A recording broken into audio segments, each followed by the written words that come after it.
बंधु माने आजिर एही भिडियोटी मेष राशिर व्यक्ति विशेष मानक पई बहुत ही महत्वपूर्ण हेबाकु जाउछि।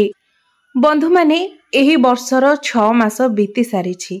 आउ जे 6 मास रहिछि सेही 6 मासरे आपणको जीवन रे कोन हेबाकु जाउछि से विषय रे आजिर एही भिडियो रे आमे माने सविशेष आलोचना करिबा।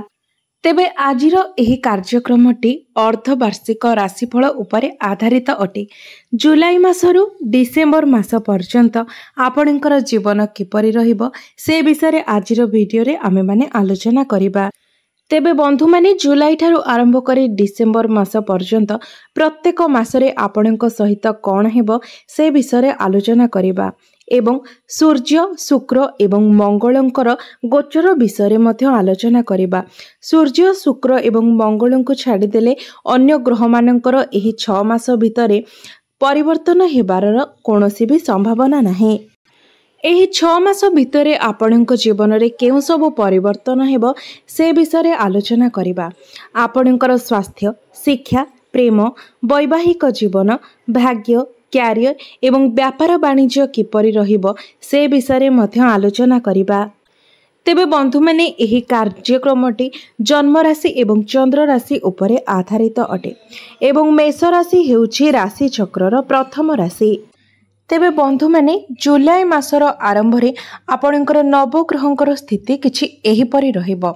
आपणकर प्रथम भावरे मंगल, द्वितीय भावरे गुरु, तृतीय भावरे शुक्र एवं सूर्य, चतुर्थ भावरे बुध, षष्ठ भावरे केतु, एकादश भावरे शनि एवं द्वादश भावरे राहु विराजित रहिबे।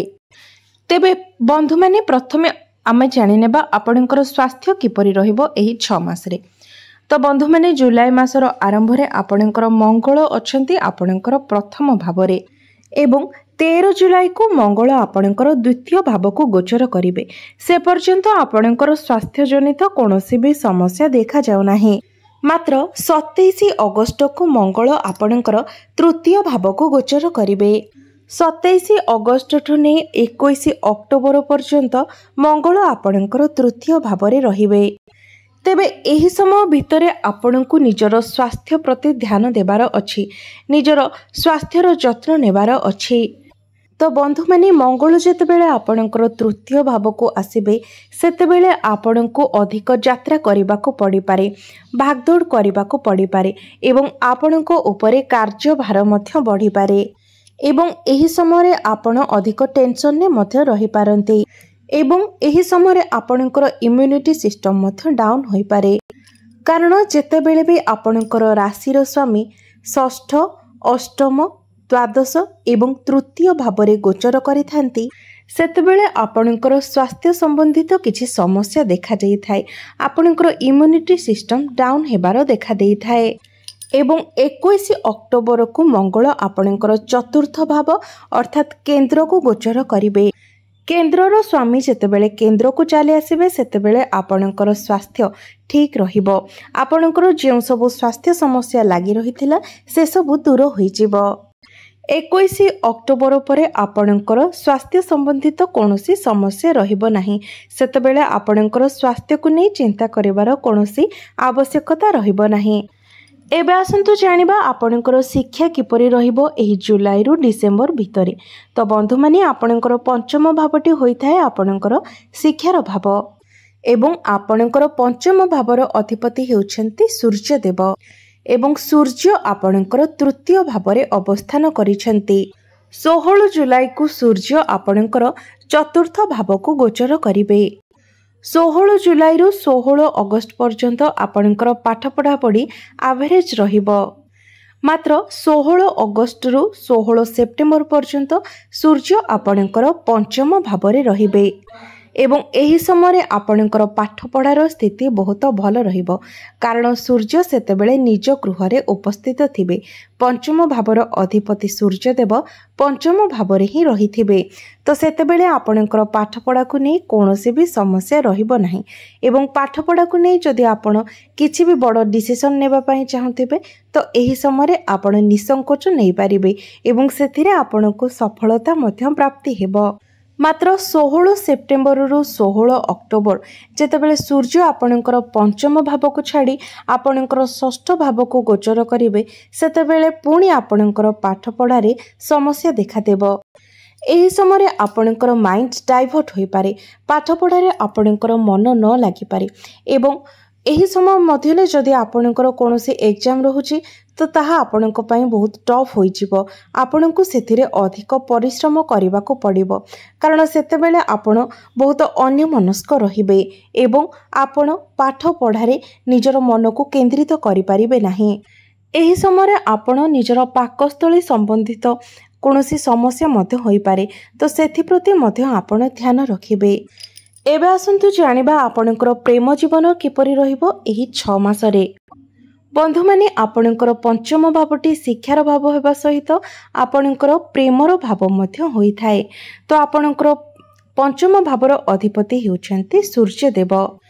बंधु माने शनिकर दृष्टि आपणकर पंचम भाव उपरे रहुछि एवं 14 नवेम्बर पर्यंत शनिकर बक्री दृष्टि आपणकर पंचम भाव उपरे रहिबो। तो 14 नवेम्बर पर्यंत आपण निजर प्रेम जीवन को नहीं सतर्क रहिबा उचित कारण एही समय आपणकर लाइफ पार्टनर किछि जिद्दी स्वभावर होई पारंती। छोट छोट कथा को नेकी आपणक मध्यरे मतभेद मत पार्थक्य होई पारे एवं भूल बुझामणा मध्य सृष्टि होई पारे। आपणक मध्यरे क्रोध स्वभाव देखा देई पारे एवं जिद्दी स्वभाव मध्य देखा देई पारे। मात्र 16 सेप्टेम्बर रु 16 अक्टोबर पर्यंत आपणको गोटे जिनिस उपरे विशेष ध्यान देबार अछि। सही समय आपण दुई जनक मध्यरे संपर्क खराब होई पारे कारण सूर्य जे कि आपणकर पंचम स्थानर अधिपति से आपणक षष्ठ स्थान रे विराजमान करिथिबे जहार प्रभाव आपणकर संपर्क उपरे पड़िबो एवं एही समय आपणकर संपर्क खराब हेबार बहुत अधिक संभावना रहुछि।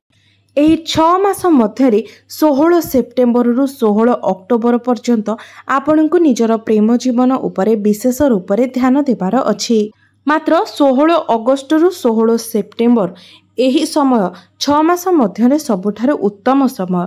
एही मास मध्यरे आपणकर प्रेम जीवन बहुत अधिक भल रहिबो कारण सेही समय सूर्य आपणकर पंचम भावरे अवस्थित थिबे, तांकर निज गृहरे अवस्थित थिबे। सेही समयटी आपणक पई बहुत भल रहिबो। तो एबे आसंतु जानि नेबा आपणकर वैवाहिक जीवन किपरि रहिबो एही 6 मासरे। बंधु माने आपणकर सप्तम भाव होइथाय आपणकर वैवाहिक जीवनर भाव एवं आपणकर सप्तम भावर अधिपति हेउछन्ति शुक्रदेव। शुक्र वर्तमान आपणकर तृतीय भावरे अवस्थित अछन्ति एवं 7 जुलाई रु 1 अगस्त पर्यंत शुक्र आपणकर चतुर्थ भावरे रहिबे। एही समय आपण समस्त प्रकारर सुख सुविधार उपभोग करि पारिबे एवं कोनोसी प्रॉपर्टी मध्य किनि पारिबे। कोनोसी जिनिसरे आपण इन्वेस्टमेंट मध्य करि पारंती। मात्र 1 अगस्त को शुक्र आपणकर पंचम भाव को प्रवेश करिबे। एही समय आपण फैमिली प्लानिंग करि पारंती एवं एही समय आपणकर वैवाहिक जीवन मध्य सुखमय रहिबो। 1 अगस्त ठारू 25 अगस्त भितरे आपणकर वैवाहिक जीवन रे बहुत सुख आसीबो। आपणक भितरे भल पाइबा बढ़िबो, आपणकर संपर्क सुमधुर हेबो। एही समय आपण फैमिली प्लानिंग रो योजना मध्य करि पारंती। मात्र 25 अगस्त को शुक्र आपणकर षष्ठ भाव को गोचर करिवे एवं 25 अगस्त रु 19 सेप्टेम्बर पर्यंत शुक्र आपणकर षष्ठ भावरे रहिबे। तो बंधु माने एही समय मध्यरे आपणक मध्यरे आर्गुमेंट होई पारे, फ्रस्ट्रेशन बढ़ी पारे एवं दुई जनक भितरे मतभेद मत पार्थक्य मध्य होई पारे। तो 25 अगस्त रु 19 सेप्टेम्बर एही जेउ समय सीमा मध्यरे आपण निजर वैवाहिक जीवन प्रति ध्यान देवा उचित। 6 मास मध्यरे केवल एतिकी समय ही आपणको निजर वैवाहिक जीवन प्रति ध्यान देवार अछि कारण एही समय तक मध्यरे आपणकर वैवाहिक जीवन रे किछि समस्या आसी पारे। मात्र 19 सेप्टेम्बर रे शुक्र आपणकर सप्तम भाव को गोचर करिवे एवं 19 सेप्टेम्बर मध्य परे आपणकर वैवाहिक जीवन रे सबुठारु सुखमय समय आसीबो। ଆପଣଙ୍କର ବୈବାହିକ ଜୀବନରେ ଯେଉଁ ବି ସବୁ ସମସ୍ୟା ରହିଥିଲା 19 ସେପ୍ଟେମ୍ବର ପରେ ସେ ସବୁ ସମସ୍ୟା ଗୁଡ଼ିକ ଦୂର ହୋଇଯିବ। ଯେତେବେଳେ ଶୁକ୍ର ଆପଣଙ୍କର ସପ୍ତମ ଭାବରେ ରହିବେ ସେତେବେଳେ ଆପଣ ଦୁଇ ଜଣଙ୍କ ମଧ୍ୟରେ ଭଲ ପାଇବାର ବୃଦ୍ଧି ହେବ, ବୁଝାମଣାରେ ବୃଦ୍ଧି ପାଇବ। ଆପଣ ଦୁଇ ଜଣ ଏକା ସହିତ କେଉଁଆଡ଼େ ବୁଲିବାକୁ ମଧ୍ୟ ଯାଇପାରନ୍ତି। ଏହି ସମୟରେ ଆପଣଙ୍କର ବୈବାହିକ ଜୀବନ ଅତିଶ ସୁଖମୟ ରହିବ। ମାତ୍ର 13 ଅକ୍ଟୋବରକୁ ଶୁକ୍ର ପୁଣି ଆପଣଙ୍କର ଅଷ୍ଟମ ଭାବକୁ ପ୍ରବେଶ କରିବେ ଏବଂ 13 ଅକ୍ଟୋବରରୁ 15 ନଭେମ୍ବର ପର୍ଯ୍ୟନ୍ତ ଆପଣଙ୍କର ଲାଇଫ ପାର୍ଟନରଙ୍କର ସ୍ୱାସ୍ଥ୍ୟରେ କିଛି ସମସ୍ୟା ଆସିପାରେ। ଏବେ ଆସନ୍ତୁ ଜାଣିବା ସବୁଠାରୁ ମହତ୍ତ୍ୱପୂର୍ଣ୍ଣ ବିଷୟ ଆପଣଙ୍କର ଭାଗ୍ୟ, କ୍ୟାରିୟର ଏବଂ ବ୍ୟାପାର ବାଣିଜ୍ୟ କିପରି ରହିବ ଏହି 6 ମାସରେ।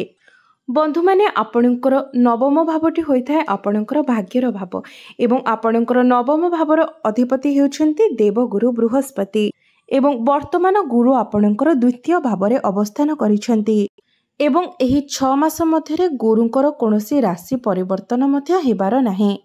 ତ ଯଦି ଏହି 6 ମାସ ମଧ୍ୟରେ ଦେଖିବା ତ ଜୁଲାଇ ମାସରେ ଆପଣଙ୍କର ଭାଗ୍ୟ ସବୁଠାରୁ ଅଧିକ ଭଲ ରହିବ ଏବଂ 15 ଅଗଷ୍ଟରୁ 15 ସେପ୍ଟେମ୍ବର ପର୍ଯ୍ୟନ୍ତ ମଧ୍ୟ ଆପଣଙ୍କର ଭାଗ୍ୟ ବହୁତ ଭଲ ରହିବ।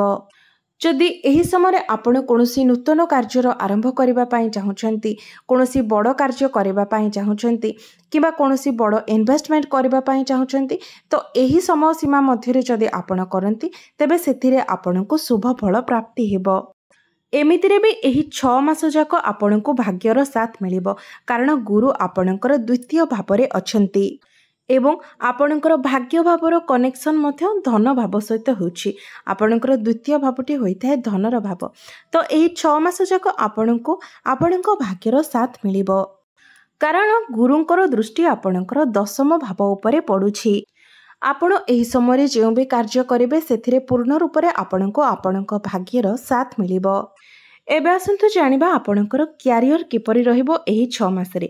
ତ ବନ୍ଧୁମାନେ, ଆପଣଙ୍କର ଦଶମ ଭାବଟି ହୋଇଥାଏ ଆପଣଙ୍କର କ୍ୟାରିୟର ଭାବ ଏବଂ ଆପଣଙ୍କର ଦଶମ ଭାବର ଅଧିପତି ହେଉଛନ୍ତି ଶନିଦେବ ଏବଂ ଶନି ଆପଣଙ୍କର ଏକାଦଶ ଭାବରେ ଏହି 30 ଜୁନ ଠାରୁ ବକ୍ରି ହୋଇଯିବେ ଏବଂ 14 ନଭେମ୍ବର ପର୍ଯ୍ୟନ୍ତ ଆପଣଙ୍କୁ ବକ୍ରି ଶନିଙ୍କର ପ୍ରଭାବ ମିଳିବ ଏବଂ ବକ୍ରି ଶନି ଆପଣଙ୍କୁ ଦଶମ ଭାବର ଫଳ ମଧ୍ୟ ପ୍ରଦାନ କରିବେ। ତେବେ 14 ନଭେମ୍ବର ପର୍ଯ୍ୟନ୍ତ ଆପଣଙ୍କୁ ପରିବର୍ତ୍ତନ ହେବାର ବହୁତ ଅଧିକ ସମ୍ଭାବନା ଦେଖାଦେଉଛି। ତ ବନ୍ଧୁମାନେ, ଯଦି ଆପଣଙ୍କ ପାଖରେ କୌଣସି ଚାକିରି ନାହିଁ ତ 21 ଅକ୍ଟୋବର ପରେ ଆପଣଙ୍କୁ ଚାକିରି ମିଳିବାର ବହୁତ ଅଧିକ ସମ୍ଭାବନା ରହୁଛି ଏବଂ 15 ଅଗଷ୍ଟରୁ 15 ନଭେମ୍ବର ମଧ୍ୟରେ ମଧ୍ୟ ଆପଣଙ୍କୁ ଚାକିରି ମିଳିବାର ବହୁତ ସମ୍ଭାବନା ରହୁଛି। ଯେତେବେଳେ ସୂର୍ଯ୍ୟ ସ୍ୱରାଶିକୁ ଆସି ଏକାଦଶ ଭାବକୁ ଦୃଷ୍ଟି ନିକ୍ଷେପ କରିବେ ସେତେବେଳେ ଆପଣଙ୍କୁ ଚାକିରି ମିଳିବାର ସମ୍ଭାବନା ବହୁତ ଅଧିକ ବଢ଼ିଯିବ ଏବଂ ଯଦି ଆମେ ଗଭର୍ଣ୍ଣମେଣ୍ଟ ଜବ୍ର କଥା କହିବା, ଯଦି ଆପଣ ଗଭର୍ଣ୍ଣମେଣ୍ଟ ଜବ୍ ପାଇଁ ପ୍ରିପେୟାର ହେଉଛନ୍ତି ତ 16 ଅଗଷ୍ଟରୁ 16 ନଭେମ୍ବର ଭିତରେ ଆପଣଙ୍କୁ ନିଶ୍ଚିତ ଭାବରେ ଗଭର୍ଣ୍ଣମେଣ୍ଟ ଜବ୍ ମଧ୍ୟ ମିଳିଯାଇପାରେ। ସେତେବେଳେ ଆପଣଙ୍କର ସାହସ, ଆପଣଙ୍କର ପରାକ୍ରମ, ଆପଣଙ୍କର କନଫିଡେନ୍ସ ଲେଭେଲ ବୃଦ୍ଧି ପାଇବ ଏବଂ 16 ଅଗଷ୍ଟରୁ 16 ସେପ୍ଟେମ୍ବର ଭିତରେ ବହୁତ ଅଧିକ ଚାନ୍ସେସ୍ ରହୁଛି ଆପଣଙ୍କୁ ଗଭର୍ଣ୍ଣମେଣ୍ଟ ଜବ୍ ମିଳିବାର। ମାତ୍ର 27 ଅଗଷ୍ଟରୁ 21 ଅକ୍ଟୋବର ପର୍ଯ୍ୟନ୍ତ ଯେତେବେଳେ ମଙ୍ଗଳ ଆପଣଙ୍କର ତୃତୀୟ ଭାବରେ ରହିବେ ସେତେବେଳେ ଆପଣଙ୍କ ଉପରେ କାର୍ଯ୍ୟଭାର ବଢ଼ିଯାଇପାରେ, ଆପଣଙ୍କ ପାଇଁ ଯାତ୍ରା ଅଧିକ ବଢ଼ିଯାଇପାରେ, ଭାଗଦୌଡ଼ ବଢ଼ିଯାଇପାରେ। ଏହି ସମୟ ବ୍ୟତୀତ ଅନ୍ୟ ସମୟ ଗୁଡ଼ିକ ଆପଣଙ୍କ ପାଇଁ ବହୁତ ଭଲ ରହିଛି। ଏବେ ଆସନ୍ତୁ ଜାଣିବା ଆପଣଙ୍କର ବ୍ୟାପାର ବାଣିଜ୍ୟର ସ୍ଥିତି କିପରି ରହିବ ଏହି 6 ମାସରେ। ତ ବନ୍ଧୁମାନେ, ଆପଣଙ୍କର ସପ୍ତମ ଭାବଟି ହୋଇଥାଏ ଆପଣଙ୍କର ବ୍ୟାପାର ବାଣିଜ୍ୟର ଭାବ। ତ ବନ୍ଧୁମାନେ, 7 ଜୁଲାଇରୁ 25 ଅଗଷ୍ଟ ପର୍ଯ୍ୟନ୍ତ ଆପଣଙ୍କର ବ୍ୟାପାର ବାଣିଜ୍ୟର ସ୍ଥିତି ବହୁତ ଭଲ ରହିବ ଏବଂ 19 ସେପ୍ଟେମ୍ବରରୁ 13 ଅକ୍ଟୋବର ପର୍ଯ୍ୟନ୍ତ ଆପଣଙ୍କର ବ୍ୟାପାର ବାଣିଜ୍ୟର ସ୍ଥିତି ସବୁଠାରୁ ଅଧିକ ଭଲ ରହିବ। ଯେତେବେଳେ ଶୁକ୍ର ସପ୍ତମ ଭାବକୁ ଆସିଯିବେ ସେତେବେଳେ ଆପଣଙ୍କର ବ୍ୟାପାର ବାଣିଜ୍ୟର ସ୍ଥିତି ସବୁଠାରୁ ଅଧିକ ଭଲ ରହିବ ଏବଂ ଆପଣଙ୍କର ଡେଲି ଇନକମ୍ରେ ମଧ୍ୟ ବୃଦ୍ଧି ପାଇବ। ଆପଣଙ୍କୁ ବ୍ୟାପାର ବାଣିଜ୍ୟରୁ ବହୁତ ଅଧିକ ଲାଭ ମଧ୍ୟ ପ୍ରାପ୍ତ ହେବ। ତ तो बंधु मैंने यह थिला 6 मास भितरे आपणक सहित हेबाकु थिबा घटना। तो बंधु मैंने यही 6 मास भितरे आपणक सहित जहाँ भी किसी अशुभत्व हेबार अच्छे से सबु अशुभत्वर खंडन पाई आपण प्रत्येक दिन हनुमान चालीसार पाठ करंतु एवं प्रत्येक दिन मंगलंकर बीज मंत्रर जप करंतु। ओम क्राम क्रीम क्रोम सह भौमाय नमः एवं प्रतिदिन सकाळु स्नान करी आपण उदित सूर्य को तंबा पात्र रे जलार्घ्य मध्य अर्पण करंतु। बंधु माने आपण मानकर जीवन मंगलमय हो, यह ही मोर ईश्वरंक निकटरे प्रार्थना। धन्यवाद।